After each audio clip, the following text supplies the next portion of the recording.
This guide walks you through creating a meeting for a lead from the Lead Details page, including adding meeting details and saving changes for smooth CRM operations. Navigate to dspeedup.in.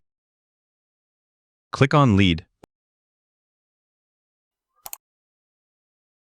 Select the desired lead.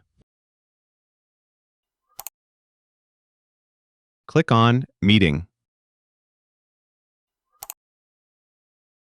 Fill in meeting details: title, participants, date, start and end time, description, and attendees.